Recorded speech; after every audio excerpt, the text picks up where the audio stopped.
Good morning, good afternoon, good evening, everyone. I'm Dr. Wally. I currently work as towards a final year internal medicine resident. I've been helping IMG's medical students with a lot of studying, with a lot of their step one, step two passing. A lot of people come to me for situations, and we've helped so many people head towards that phase of passing, fortunately, from different situations. We worked with so many people studying for step two as well, who ended up getting 50 plus on their exams. So essentially, we work with so many students from a practicality standpoint, from a studying standpoint for the USMLE exams, as well as the match where we've helped so many people kind of mentor them throughout the process and ultimately in many interviews for residency and ultimately match as well. So we've helped students for a very long time. And it's definitely something that we are passionate about. So essentially, the whole idea is, again, thank you all for your time. We want to talk about the USMLE exams, step one, step two, and these two exams are super crucial for everyone. Essentially, there's been a bunch of changes, and this reflects on the way you need to study and approach things moving forward. Essentially, we're going to talk for 30, 35 minutes, go through the whole process, the whole structure, and at the end, there's a big payoff. We're going to discuss some plans that might be beneficial for you guys and hopefully give you guys an incentive to be more motivated and kickstart your journey as well. Just a personal background about myself. I took step one initially when I was in my third year of medical school, and then I was juggling my own medical education during that time. Step two as well was a year after, and essentially I was also working part-time as a medical student, go through rotations and all these things. So for everyone in medical school and everyone kind of struggling throughout this process, even if you're a graduate, it's very feasible, very possible, especially when you have the right guidance, and we've helped others do this as well. So what we'll be talking about today is the newest USMLE Step 1 and Step 2 updates and strategies in a sense. And the USMLE a couple years ago is not what it is today. Essentially, the new era dictates how and why you should approach things a little bit differently. And most guidance online is pre-logic, right? Pass-fail is a new system for Step 1. And essentially, this has heavily influenced your performance on Step 2, unfortunately. And a lot of people have the wrong mindset going into Step 1 and Step 2, and this unfortunately harms a lot of people. Now, essentially, we also talk about the latest Step 1 pass-fail insights and the trends along those lines. In addition, we also talk about key strategies you need to implement for Step 1 and Step 2 CK that has helped everyone get a really strong foundation for Step 1, at the same time do really well in their university exams, and then get really high scores in the Step 2 CK. Essentially, we'll talk about the core high-yield approaches that we need to focus on and implement throughout our studying process, as well as our resource optimization for success. There's a lot going on around online, and essentially, we do not want to dilute our efforts, and we need to focus on what matters. And essentially, it does change from one person to another, but ultimately, this is something that we need to focus on. And last but not least, reverse learning as a secret study technique that absolutely no one talks about, but does make the biggest difference in terms of your studying and translating into your success. So this session reflects on how the NBME currently designs your questions, and rather than students wish the exam worked, so we can go through that whole thing today. So what really predicts USMLE success per se? Essentially, consistent exam or question approach or exposure will ultimately beat your total time studying, right? Your study hours. Some people sit down for 12 hours on end, 16 hours on end. You barely sleep. It's really important that the whole idea is focused upon question exposure consistently, but the right way. And we'll talk about that down the road. Essentially, long-term retention also matters more than that first pass comprehension, right? They say do less, but retain more, right? So you want to make sure that you're approaching every concept, but you're retaining it down the line. And it doesn't matter either you've reviewed step one or the first aid book for step one or step two 6 times, 7 times. A lot of people come to me, hey, I read the first aid book 12 times, but I can't seem to grasp anything. My scores are not changing. My NBMEs are very low. Essentially, it's really important for you to make sure that you have this long-term retention focus, and it does not come from you reading first aid or annotating on it and assuming that everything will be known and you will guarantee a good score and pass a step one exam as well through just that method alone. Now, students who start questions early score higher.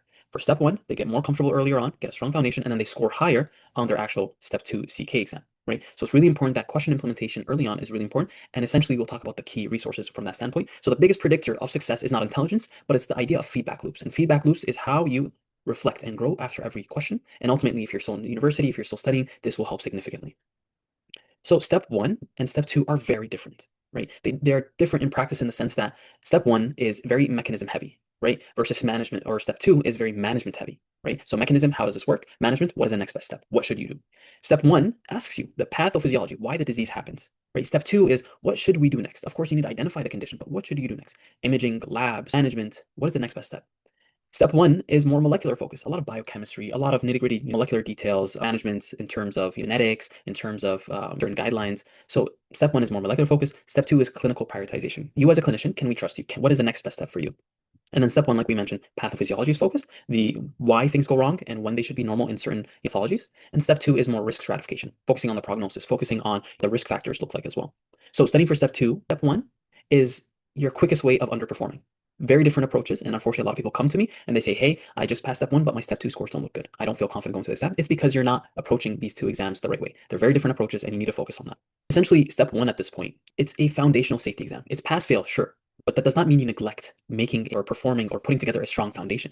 Essentially, it will test your understanding under pressure. And if you can't perform under pressure, this will be a big issue as well, which is why we put strategies into place with people we work with to make sure that towards that end phase of your preparation or earlier on as well, before your exam, you are in a good position to make sure that you perform under pressure without feeling that you're running out of time when going to step one.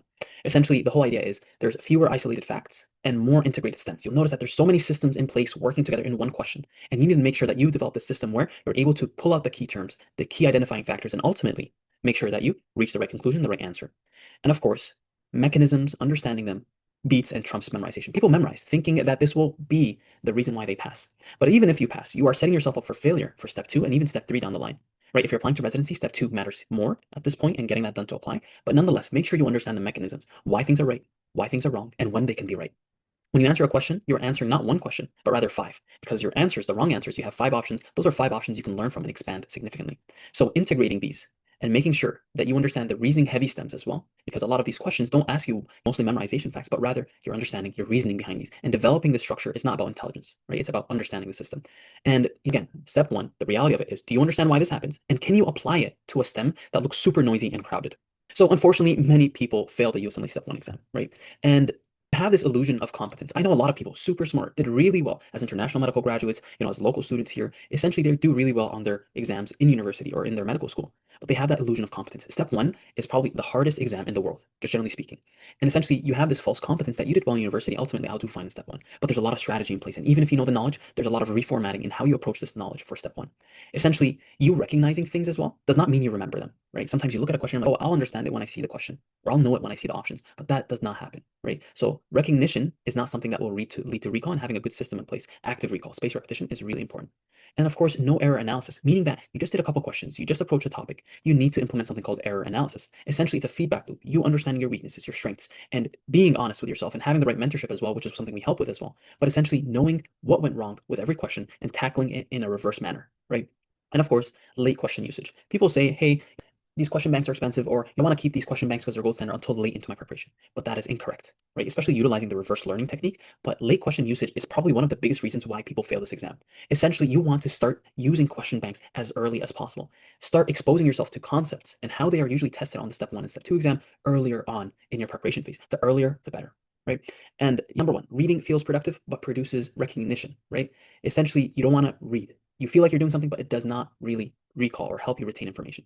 USMLE requires retrieval under stress. So being used to retrieving active recall, spaced repetition under a stress environment is really important. And if you don't test your recall daily, you will ultimately overestimate how ready you are, which ultimately will lead to a fail.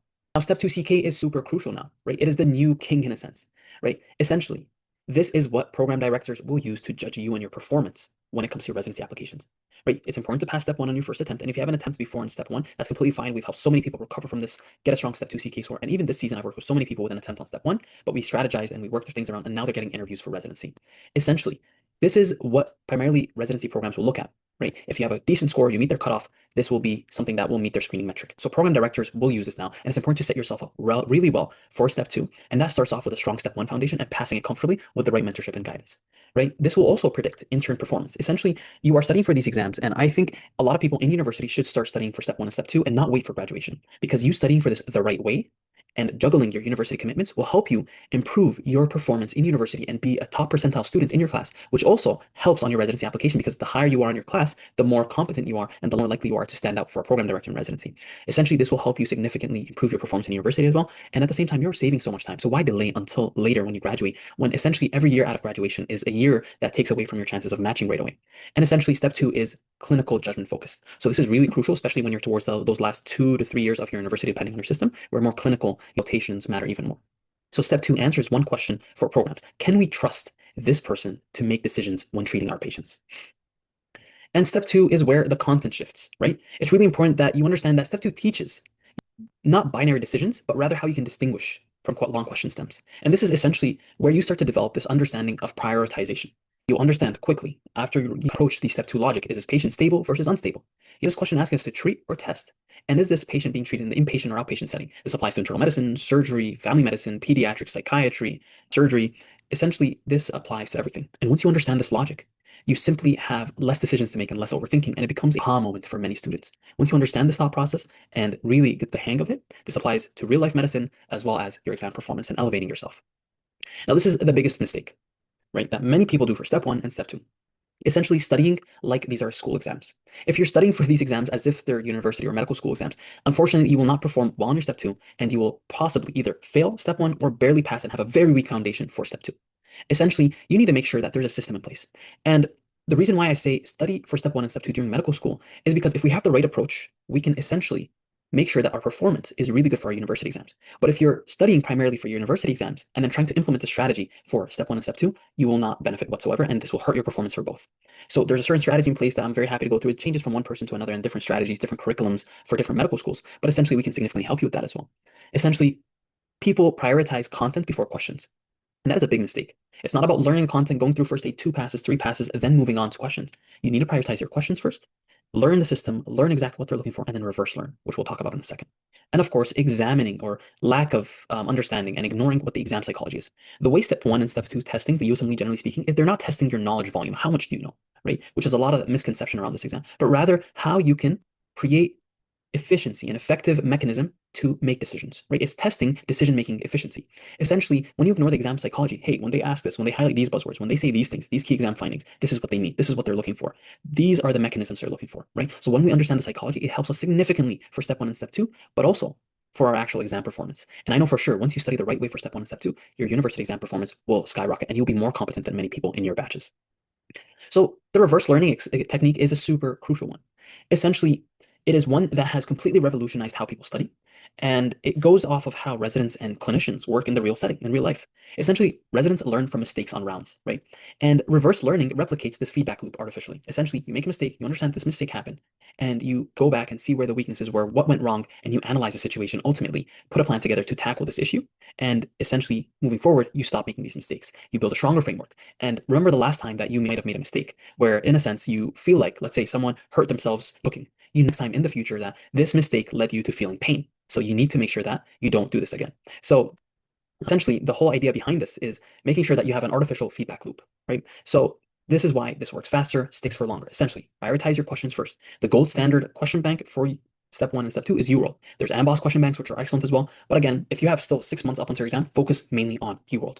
The second thing is mistake-driven learning, right? Or sorry, the idea behind reverse learning is, again, question first, then you have mistake-driven learning. So essentially, you make a mistake and you learn from that process. You read the question stems, you make sure you understand why, but also you need to make sure that you create a list of topics from every question. Be very specific. If I was tackling a meningitis question, for example, and I saw the CSF analysis and I was very weak in interpreting the differences, I don't know the differences. I'll create a checklist, something like this here, and I would write down that I need to read something on CSF analysis and differentiation or watch a quick video on it by the time I reach tonight and before I go back to sleep.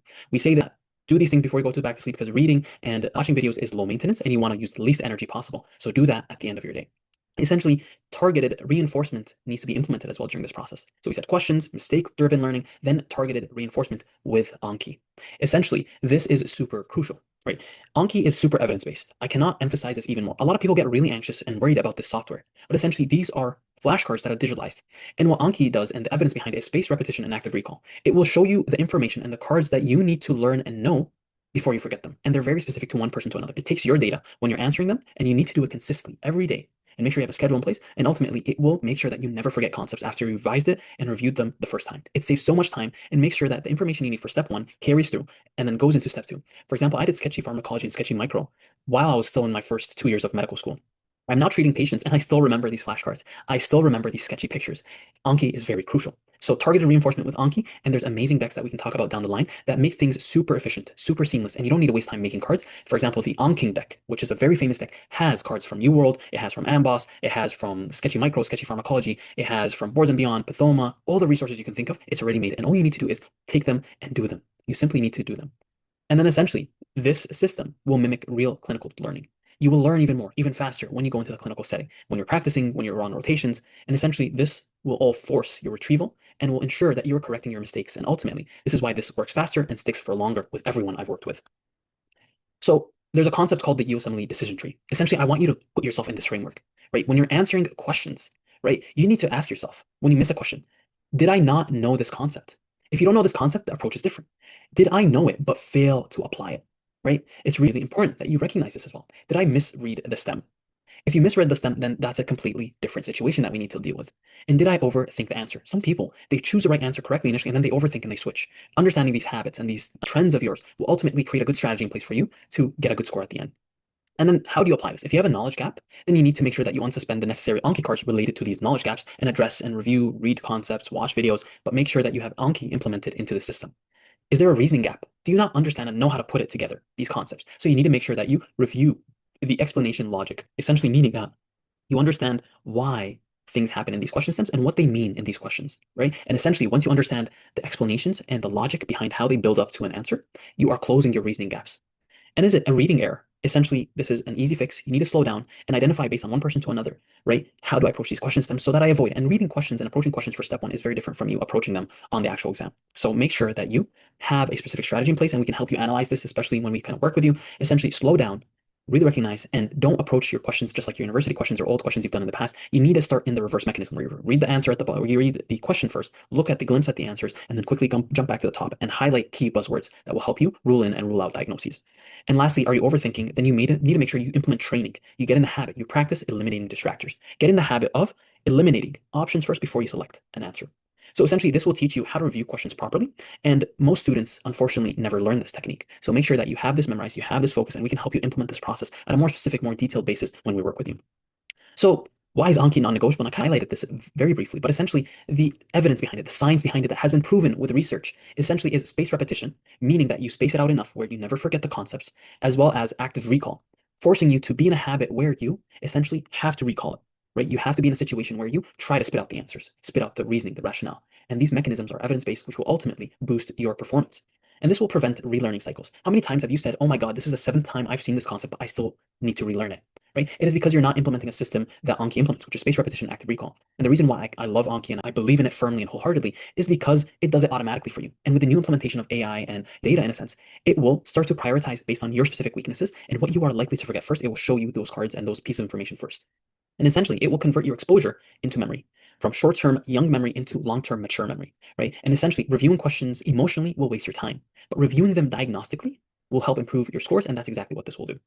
And essentially, we spoke about certain decks, but I believe the most superior deck in the whole world is the Onking deck. You can take your time and take a look on it online and read about it, but essentially it is a pre-tagged deck, meaning that they already filtered and they already created resources for UWorld, for Amboss, for First Aid, for all the video resources you can think about.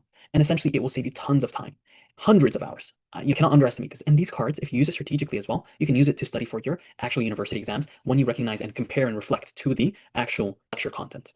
And essentially, this is the most important thing for exam recall, exam aligned recall. You pick out the right information that is necessary for your university exams, as well as step one and step two. You are hitting two birds with one stone with this method, but implementing it can change from one person to another, which is why it's really important that you have the right guidance and right mentorship that helps you sit down and really say, this is your plan, this is how you should do it. So this makes perfect personal cards feel productive. But essentially, when you're making these perfect personal cards, it costs you time and months. And Anking, the deck, which you can find online, gives you a standardized battle-tested recall method. This has been tested and is thorough. So implementing questions with the Anki workflow is really crucial. Essentially, the questions will help create insight, learning information, understanding, being exposed. But what will happen is Anki will make sure that you preserve this insight, you keep this information and retain it recall.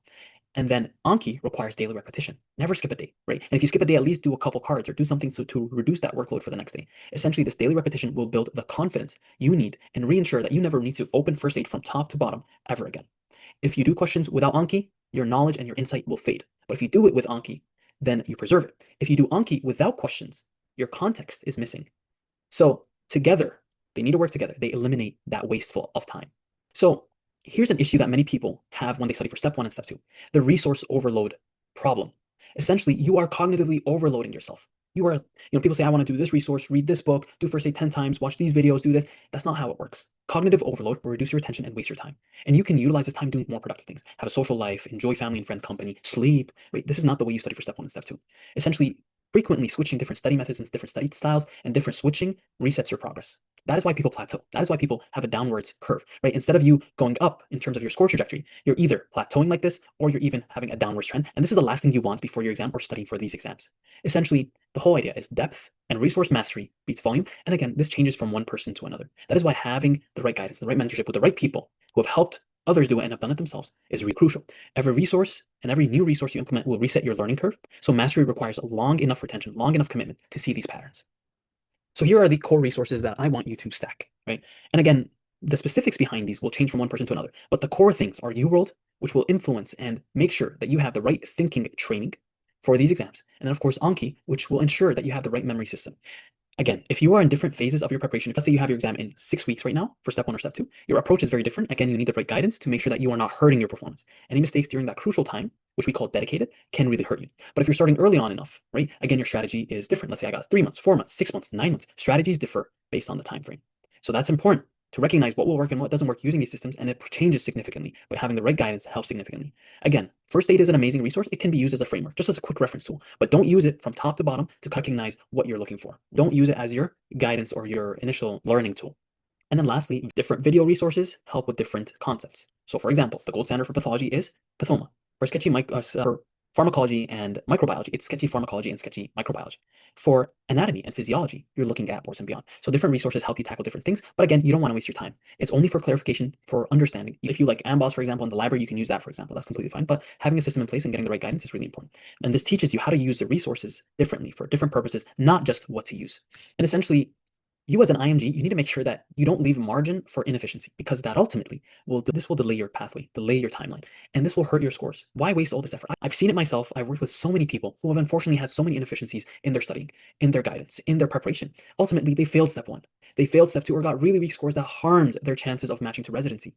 Essentially, mistakes can be fatal during this pathway. But I want to give you hope, because I've helped so many people, hundreds both informally, go through this process and make sure that even if they're in a bad situation, stuck, we can salvage and we can recover from that standpoint. Essentially, IMGs don't lose because they're less capable. Everyone here, you're here for a reason. You are motivated, you're capable, right? But they lose because they're not implementing the right strategies and they're studying inefficiently. Essentially, we need to make sure that we prioritize strategy over your background. And essentially, once we're done and we do really well on step one, we have a good foundation, we need early step two focus. It is not time for you to take a holiday for 3 months, 5 months, take a week break, then move on to the next step. You need to make sure that you're prioritizing this, especially because the match and the residency has timelines that we need to stick to. And overall, consistency trumps and beats and always prioritized over intensity. The more you're consistent, the better you'll do. Make sure you have a weekly study blueprint. So this is something I like to kind of push, especially if you're earlier on during your study phases. Essentially, you want to implement some sort of workload of questions per day, right? It depends from one person to another, one timeline to another. But essentially, say you are a couple months out from your exam, you need to make sure that you have implementation of 40 to 60 questions a day, reviewing them properly, again, implementing the feedback loops that we spoke about, the reverse learning, daily Anki reviews, daily week area reviews. Remember those concepts I told you kind of make a list of? Again, we're making sure that we do that. And this is built for consistency. Make sure it's a simple thing, right? You don't want to put yourself in a position where you're resource overloading yourself and burn out. So we want to design this to prevent burnout. And again, based on timelines, based on situation, medical student, post-grad, not working, your system changes, your blueprint changes, and we can help you design that. So essentially, make sure that you have a sustainable system. This will outperform extreme study schedules that you hear about. Oh, I studied for 12 hours yesterday, or I studied 12 hours a day. It doesn't matter. If the wrong system is in place, you will not succeed. And here are some warning signs that I want you to focus on. Essentially, that will tell you that you are in a position of failing.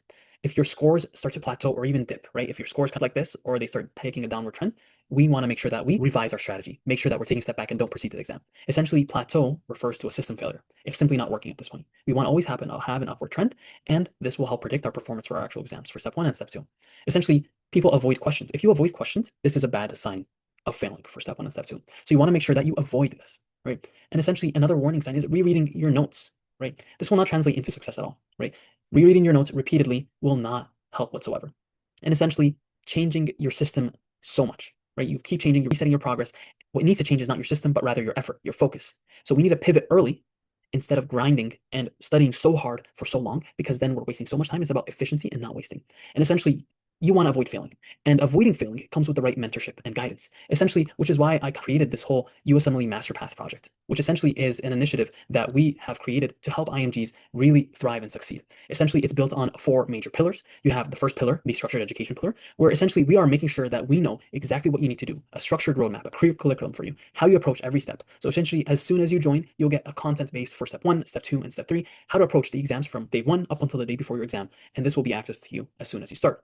Essentially, we have a content library of step 1, step 2, and step 3. Again, different phases have different focuses and different approaches. The other portion to this is question-based teaching sessions. Essentially, we want to make sure that we don't teach the concepts, but rather teach you how to approach USMLE difficult questions. Essentially, we want to make sure that we say, Give a man a fish and you feed him for a day. Teach him how to fish and you feed him for life, which is what we want to do with everyone. We want to make sure we give you the right teaching skill set to use for every single question and succeed and thrive. Essentially, what we do is, of course, go through the high-yield concepts for step 1, step 2, and step 3. And ultimately, this will make sure that you are studying the right concepts. We teach you the right concepts, but also this will help you take that skill set into other exams and other questions.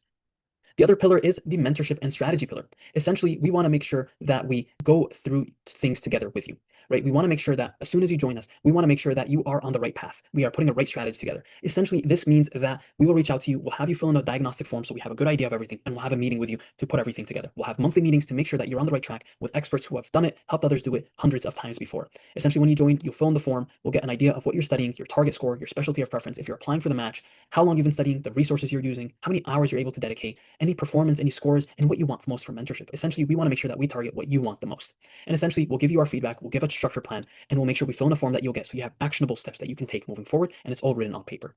The second thing is you might have questions, right? You might have things that are really detailed that we want to talk to you about or you want to talk to us about, but you already had your meeting, which is why we have these monthly live Q&A sessions, but also we can record these. So essentially we gather all the questions beforehand and we answer them and we distribute them. And what you'll notice is that many people have questions that you might have not thought of. And when we circulate them, you'll not only benefit from your questions that you ask, but also other people's questions. And we have such a high performance community in that sense that you are continuously growing and continuously having an upward trajectory of your scores. Now, the second or the third pillar behind this is a high performance community, essentially having the right mentor support around the clock, right accountability, right motivation, and how do you stay consistent, right? And we want to make sure that we answer all your questions around the clock. So essentially, this is an example of a group that we have created for the match for residency. There's 944 people. Essentially, these people here have questions around the clock. Myself, as a couple other physicians, we're answering around the clock to make sure that everyone has their questions answered and everyone is getting the right expert mentorship and guidance. You don't want to refer to Reddit, you don't want to refer to YouTube or whatever that worked for someone. We want to make sure that we tailor these things and answer around the clock. And the last pillar essentially is accountability and execution, making sure that there's progress tracking, there's the feedback, follow through, and making sure you get to the finish line. You get the desired scores you want. I'll give you a couple examples. This person initially came to me with a fail on their step 1. They were not studying properly. They were not having the right approaches towards everything and ultimately wasting time, inefficient system, did not get the right mentorship and guidance, was not approaching weaknesses the right way, and essentially failed. They came to us. We made sure we reformatted the whole system, restructured the whole timeline, and tailored everything during our meeting towards his weaknesses and his strengths. And ultimately, a couple months later, he was fortunately able to pass with confidence at a strong baseline. This other person here, he had very weak scores on their practice tests, NBMEs of 50%. If you go into an NBME or into step 2 with a 50%, you will ultimately fail. You'll get less than a 218, which hurts you. Essentially, we did the same thing. We restructured a study plan, make sure we had a good understanding of his learning approach and what works for him and what doesn't work. And essentially, we reformatted everything such that they're able to pass and get a strong score of 256 on their step 2 score. And this season, they have so many interviews for residency between family medicine and internal medicine distributed. So essentially, this goes a long way to show you the right mentorship and the right guidance will help you. And the last example, many of us can relate to step 3. Step 3 is a harder exam to score on. So essentially, the lower scores mean a lot more. So typically speaking, step 3 scores are lower than step 2 by 10 to 15 points. But this person came to us. He was working 2 part-time jobs. He had no time. His step 2 was weak, and he did not get interviews the previous season. So we worked with him, and we said, to make your application stronger, let's take step 3, but you don't have time. He doesn't have time. He only has maybe an hour and a half a day to study, but we put the right strategy in place to make the most use out of that program. Essentially, we made things work for him, and he got a 229, which essentially is a really good score for step 3 and has helped him get so many interviews this cycle. Obviously, the cycle isn't over, but I anticipate that this person will match because they got ultimately approximately 12 interviews between family medicine and internal medicine. Nonetheless, it goes to show you the right mentorship and right guidance. This is very feasible. Essentially, this is all what the USMLE Master Path is about, and we want to make it as affordable as possible. Right. This is something that we want to give back to the community. Essentially, there's only so many spaces left. I did put the link in bio if you're interested in looking into it. Nonetheless, a premium plan is what comes with the mentorship sessions, right? If you're someone who wants the right guidance hand to hand, it's pretty much $29.99 a month. And then the core plan is just the resources and you doing it self-study in a sense on your own, but you still get the right mentorship through the chats, community chat. You still get the webinars, the resources. But essentially, the premium plan is what everyone is subscribing to, and those are running out. So essentially, I'll tell you guys this: the first 10 people that ultimately will join, because there's only 10 spots that I can help left, essentially, they will make sure that I kind of follow up through the process directly. That is all I have. I'll open the floor to whatever questions you might have, and we'll try to address things before we kind of wrap it up. Any questions? Someone asked here, how many hours do you recommend Anki per day? So essentially, Anki is a really good resource. And what I would do is, it's not about hours, but rather you have a set number of cards. So essentially, again, you can go through a couple of YouTube tutorials and all these things. It's plenty online. But essentially, what you need to do is figure out how many cards you have in a day. What I will tell you for sure is do not do more than 100 new cards per day, because this will overwhelm you later down the line when you're reviewing. Essentially, you want to put yourself in the range where you're doing 50 to 80 new cards a day and keeping up with your reviews. As you add cards, your reviews will start to grow and grow, and you'll spend more and more time. But what I can tell you for sure is you don't want to spend more than an hour and a half a day doing this. So this will make sure that you have a system in place, but essentially prioritize that so in the sense that you don't overload yourself in a sense, and pick the cards that are necessary to you. What do you think of the idea of studying a complete block of step 1 and step 2, the entire cardiology section, then neurology section, and so on for someone who intends to take both exams 10 months from now? Or is it better to focus on each step separately? So again, step one and step two are very different. Your approaches are very different. Now, interestingly enough, I do know of some people who are trying to cram these exams back to back. And it really depends for the situation and what your baseline is and what your position is in terms of your residency. Are you working? Are you still a medical student? But essentially, what I can tell you for sure is what you're talking about is system based and then approaching things for step one and step two simultaneously. It's very hard, I must say. And your focus can be very much distributed because, again, like I mentioned, step one tests different things versus step two. What I would recommend is if you have 10 months, then 5 months should be for step one and 5 months should be for step two. But again, your situation seems a little bit different, which is why we need to kind of sit down with you and make sure you have the guidance needed that is tailored to you. Study every step separately, I would say. But again, if your situation is different, we can make sure that things work for you. But sure, you can start system-wise if you're earlier in preparation, cardiology, GI, and so on and so forth. But essentially, down the line, you need to make sure that you have random and timed blocks for each of the sessions that you have. Does a subscription period depend on how long you need to complete step one? So when you're subscribing, you're talking about this. So this is a monthly thing. You subscribe monthly. Essentially, if you're not happy, you can cancel at any time. But I want to make sure that I sit with you every time that you're not happy. We're open for feedback and we want to make sure that we tailor things to you.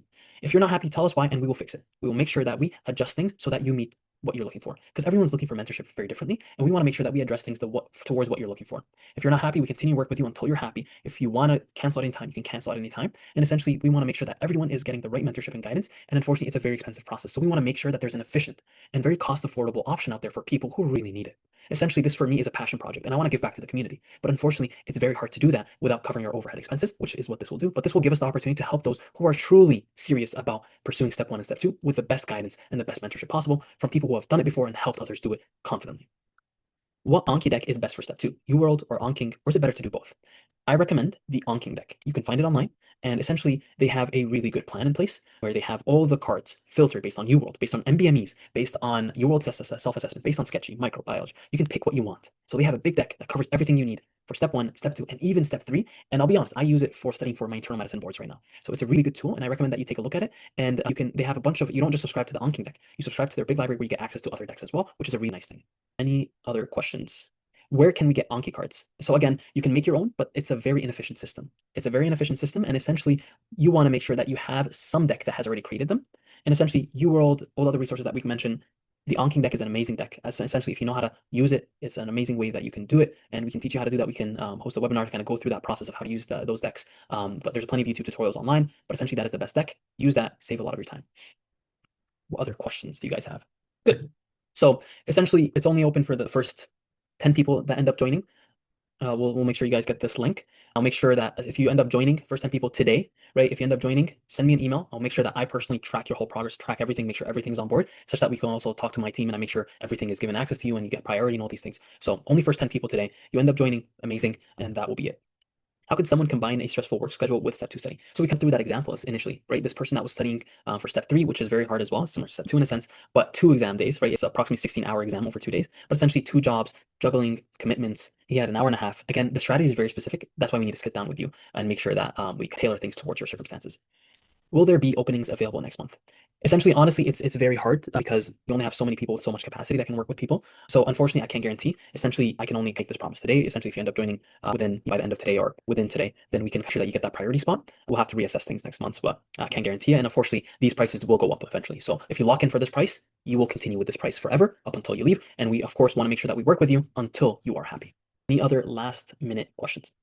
If you have any questions or concerns, shoot me an email, right? We can get you those. We'll make sure you get this link as well. Make sure you kind of look at it because again, spots are closing. Again, this is the type of mentorship and guidance you won't find anywhere at all. Essentially, this is something that we have done it with others, helped others do it. And essentially, this is the next step if you are serious about taking these exams. If you're serious and you want the right guidance, the right mentorship from people who have done it, helped others do it, and confidently go into your residency cycle confident, because we don't only just talk about exams, but we also talk about briefly how you can set yourself up nicely up until you get to that cycle, that stage of applying for residency. So we talk about these things briefly, but these brief points that we talk in addition to exam strategy and mentorship for USMLE step one and step two will help set you up nicely moving forward for these exams, right? And for residency as well. Essentially, this will be something that you will probably never find anywhere else.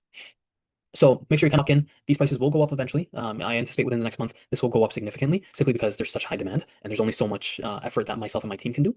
And essentially, again, first 10 people will ultimately, if they get back to me today, just make sure you kind of get back to me through email and we'll make sure that you are locked in for moving forward and we'll make sure you get the right mentorship and guidance and access to everything that we talk about. Any other questions? Of course, it's our pleasure. We're happy. And again, the whole idea is to make this as resourceful, as beneficial, and as affordable as possible for IMGs. I know the struggle. I've been in your position. I've done it. I've helped others do it. And essentially, together we can succeed and thrive. And I've seen it hundreds and hundreds of times, both officially and unofficially. So make sure you're on the right track. You guys are amazing. Stay motivated. Stay thriving. If you have any questions, shoot me an email.